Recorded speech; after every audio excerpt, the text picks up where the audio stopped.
그룹 피프티 사태를 두고 소속사 어트랙트와 용역업체 더기버스의 대표 안성일이 법적 분쟁 중인 가운데 안성일을 둘러싼 충격적인 정황들이 잇따라 터져나오며 안성일을 향한 비판의 목소리가 이어지고 있습니다. 이번에는 피프티 큐피드의 저작권을 가지고 문제를 낳았는데 한국음악저작권협회는 저작권 관련 분쟁이 벌어진 큐피드에 대한 저작권료를 지급을 보류하기로 결정했다고 밝혔습니다. 현재 안성일 대표는 큐피드의 저작권을 95.5%를 소유하고 있다고 밝혀졌습니다. 그는 큐피드의 저작권을 어떻게 가져왔던 걸까요? 최근 피프티 멤버인 티나의 저작권 지분의 비율이 6.5%에서 0.5%로 변경되면서 멤버들이 대표의 생일도 챙겨주며 따랐지만 결국 다 부질없었다는 것이 밝혀졌습니다. 이 저작권 사태는 게다가 이건 명백한 용역계약 위반이기도 합니다. 외주 업무용역 계약서 2조에 따르면 더 기버스는 피프티 관련 업무를 어트랙트와 사전 협의 과정을 거쳐 진행해야 한다는 내용이 있어 어트랙트와 아무 상의도 없이 저작권 비율을 바꾼 것은 위법이 됩니다. 안성일이 2000곡 속에서 큐피드라는 진주를 골라낸 건 맞지만 그가 큐피드로 지나치게 많은 이익을 얻고 있는 것은 의문이죠. 디스패치에서 공개한 큐피드 저작권자 목록을 확인해보면 안성일이 28.65%, BC 4%, 키나 0.5%, 더 기버스 66.85%. 여기서 4월 26일 전홍준 대표와 안성일 PD의 카톡 대화를 보면 전홍준이 안성일에게 저작권료가 어마어마하게 나오겠다며 축하를 건네고 안성일은 자기 지분이 소수점이며 수익이 얼마 되지 않는다고 하죠. 그러자 전홍준 대표는 다음부터는 작사에 많이 참여하라며 오히려 독려하는데 안성일이 말한 소수점 지분은 사실 95.5%였던 것으로 드러났습니다. 또한 저작권 지분 목록에는 원작자인 스웨덴 학생들이 빠져 있는데요. 안성일은 지난 1월 스웨덴 학생들의 원곡을 $9,000에 구매했습니다. 일명 바이아웃으로 스웨덴 작곡가의 권리를 돈을 주고 산 것이죠.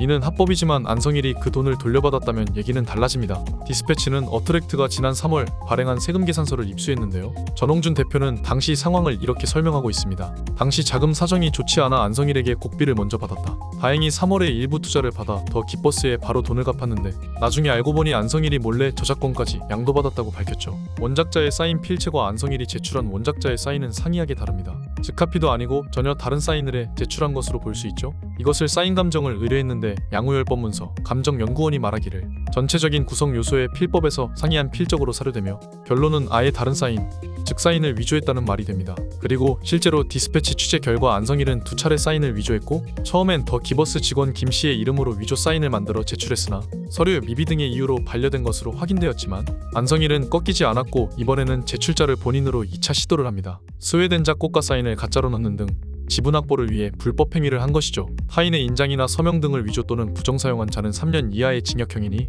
안성일이라는 개인의 도덕성을 따지기 이전에 이게 사실이라면 범죄를 저질렀다고 볼 수 있습니다. 이 사태에 대해 안성일은 전면 부인하고 있는 상황이라고 전해지고 있습니다. 법의 심판을 기다리고 있어야 할 안성일은 아직도 정신을 못 차리고 또한 17일 더기버스 측이 고발하기를 영화 바비 OST 바비드림스의 뮤비를 전홍준이 안성일의 승인 없이 프로젝트를 독단적으로 취소했다는데요. 사실 이 프로젝트가 어떻게 취소됐는지 당시에 카톡이 공개되었는데 문자 내용을 보면 숙소 이탈의 주동자를 찾아서 책임을 꼭 물어야 할 것임. 안성일 대표가 이어 대표님 진짜 중지시키나요? 전화를 안 받으셔서.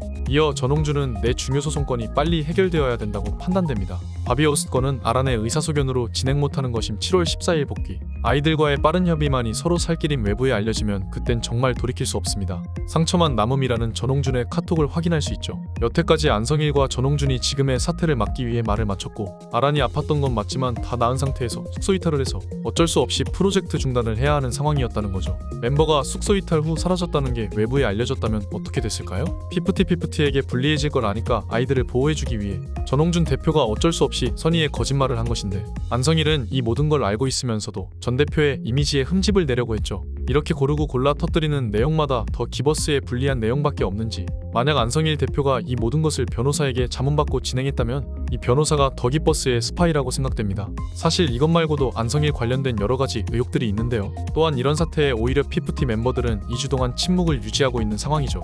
그 이유는 무엇일까요? 피프티의 변호를 맡은 바르는 상표권 전문으로 하는 변호사입니다. 이 변호사는 백종원 골목식당 논란이 일었던 덕죽 상표권 표절 논란을 해결한 인물이죠. 공식적으로는 투명한 정산을 문제로 꼽으며 사태를 키워나갔지만 사실 뒤로는 피프티와 멤버 개개인별로 60개에 달하는 상표권을 출원했기 때문입니다. 이 사실이 알려지자 피프티 멤버들의 변호사는 상표권에 관해서는 몰랐다고 잡아떼지만 변리사 및 상표권 관련 전문가들은 철저하게 준비된 상황이라고 얘기합니다. 등록에는 관람료 한 건당 20만원으로 총 비용이 1,536만원이 드는데 거액의 비용 역시 이와 같은 철저한 준비가 없었다면 불가능했을 일이죠. 이 부분에 대해 멤버들은 전혀 모르는 상태에서 가족들이 추론에 나섰다는 말이 나왔습니다.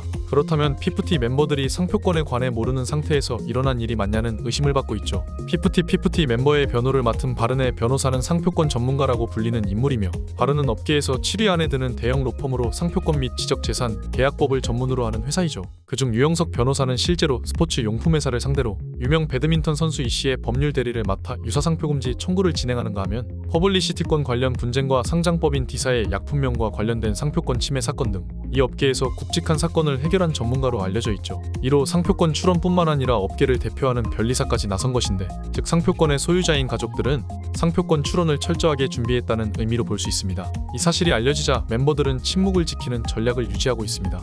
상표권에 대해서는 일체 언급하지 않고 가족들이 나서 언론몰이를 하며 소속사인 어트랙트 전홍준 대표에 관련하여 황당한 구설수를 만들고 있죠. 또한 이 중심에 선 안성일 대표와 아직 판단하기에 미숙한 피프티 멤버들을 조종하고 있는 그의 가족들의 논란들이 더 많이 터질 것으로 예상되며, 이젠 단순히 아이돌과 엔터사 간 분쟁이 아닌 안성일 게이트가 되었으니 대한민국의 연예계 역사에 크게 남을 사건이 될 것 같네요.